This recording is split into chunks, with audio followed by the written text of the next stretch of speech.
I am really proud of you for clicking on this episode because I know that you probably don't want to think about this, that something could happen to you, leaving you unable to handle your own affairs, to choose where you live, or to decide what happens to your savings, your home, or even your care.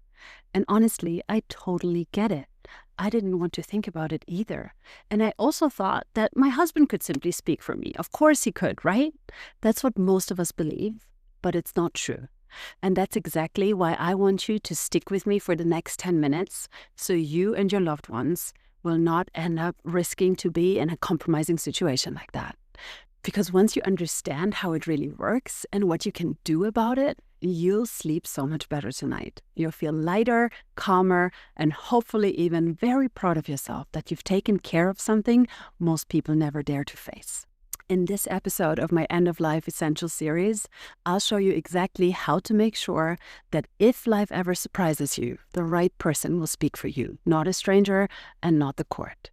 About a year ago, I finally gave myself permission to start my end-of-life doula training. And the first step of that was going to a so-called last aid course. And during that course, once again, I noticed what always happens when I focus on death. I end up learning something new and important about life. That day, the instructor explained what happens in Germany, but this is true for a lot of other countries, when you can't make decisions for yourself anymore. And I was honestly shocked, because I had always assumed that my husband could automatically speak for me. Most people think that. But in many situations, that is not how it works. If there is no power of attorney or Vorsorgevollmacht, the court can actually appoint someone to represent you, and that can even be a professional guardian who does not know you at all. It doesn't have to be a family member. And even though since 2023 spouses can step in for a short medical emergency, it is only temporary, and it does not cover everything else. That was the first time I thought, wow, this could actually become a total nightmare for a family if they have to wait or even fight for the right to help their loved one. And on top of that, how many of us have complicated family relationships, separated parents, or a partner we love very much, but who is maybe not super good with paperwork, or someone we would not want to decide where we live or how our money is handled. So today, I want to show you what a power of attorney or Vorsorgevollmacht actually is and how it differs from a living will, which I talked about in this video, because those two are often confused. Then we'll look at what's inside this document, the areas it covers, and finally we'll talk about one of the most personal parts of all, how to choose the right person to speak for you if you ever can't.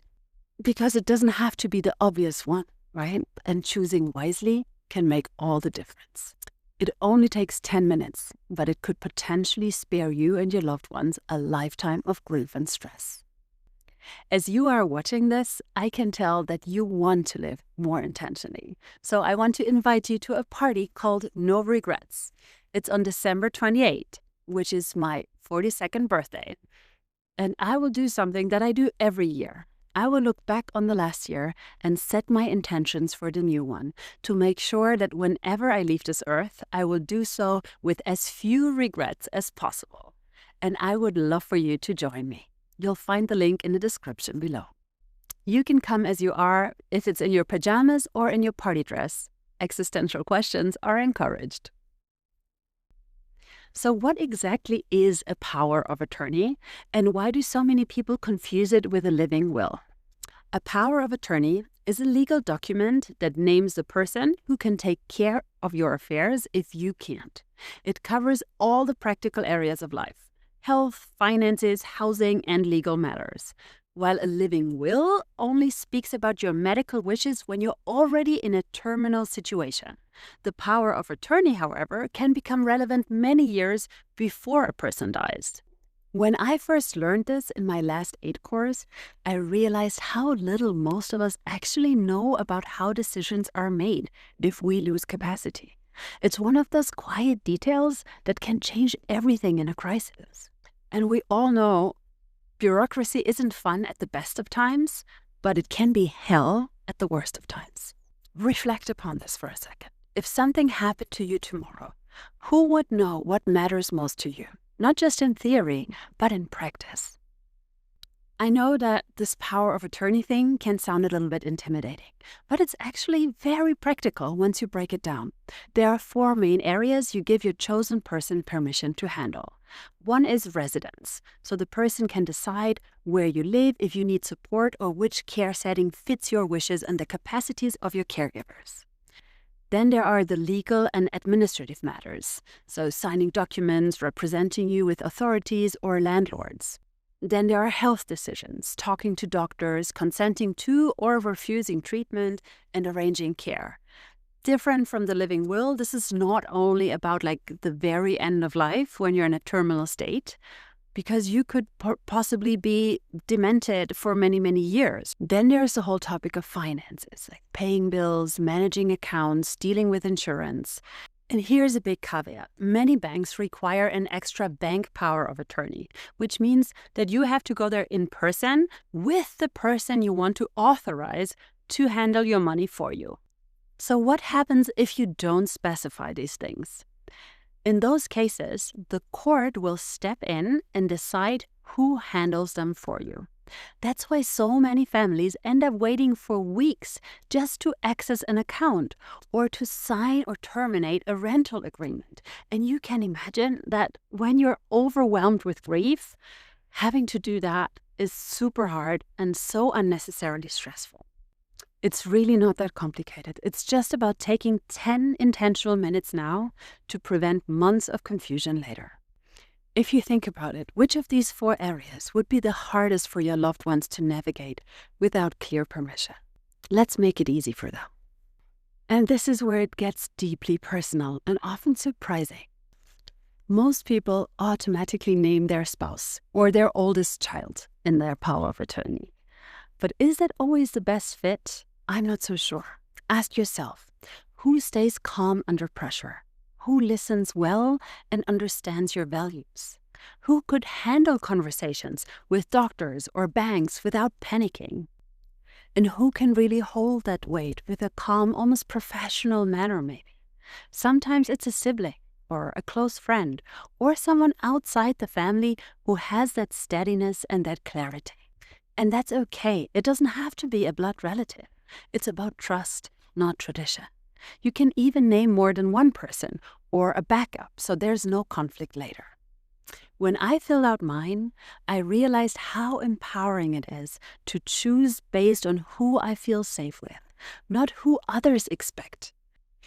It's a very humbling moment when you really think about it. Who do I trust with my life? Who do I trust making all those big decisions for me? If you had to name a person today, who comes to mind and why? Often those instant choices are the best ones. So now that we talked about the paperwork, let's talk about the work for our hearts. What does this topic reveal for you about how you face or avoid discomfort, about your love, about your fears, and about control? Isn't it fascinating that we are willing to research for hours before deciding what stroller to get or which vacation home to book, but at the same time, we ignore one thing that is coming for all of us: end of life. Because at its core, this isn't about documents or signatures. It's about love and vulnerability and the courage to face what we'd rather avoid. Most of us would just love to pretend that we will always be able to make our own decisions, that we'll always be able to speak for ourselves and to stay in control. But deep down we know none of us are immune to hardships. And when we don't prepare, the people we love most are not only grieving losing us, but on top of that, they might have to deal with German bureaucracy and are left trying to guess what we would have wanted. That's such an unnecessary extra burden to carry in a situation that is already challenging enough. Taking the time to fill out your power of attorney or your Vorsorgevollmacht isn't just practical, it's profoundly relational. It's an act of saying, I trust you, I choose you. It means you're giving someone the permission to carry your voice when you can't. And that conversation, when you sit down with your chosen person, can be one of the most honest and connecting moments you'll ever have. You can tell them what truly matters to you. You can talk about dignity, about what gives your life meaning, and about the kind of care that feels loving to you. They'll need to sign it anyway, so why not make that conversation count? Let it be a moment of closeness, not just another piece of admin. Because when you look someone in the eye and say, "You are the one I trust, you are my person," that's not morbid, that's a gift. And yes, it's vulnerable, and you might cry and you might laugh awkwardly, but I also promise you that the person you choose with so much intention will never forget this conversation.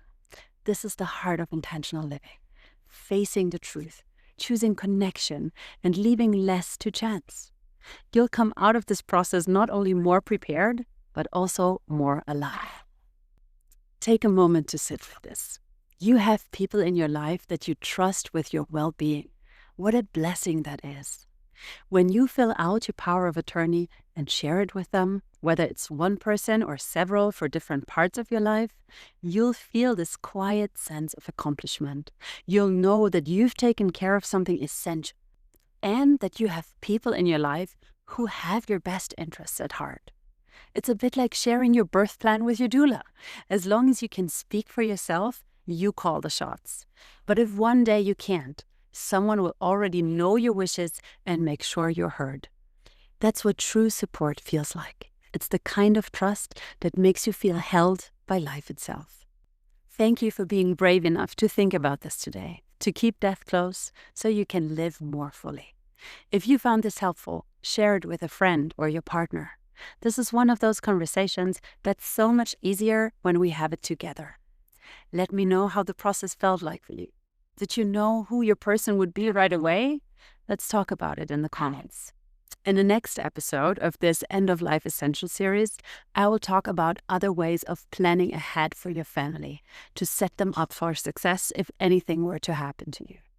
May you have a wonderful day, and may you sprinkle a little bit of magic dust on the world around you.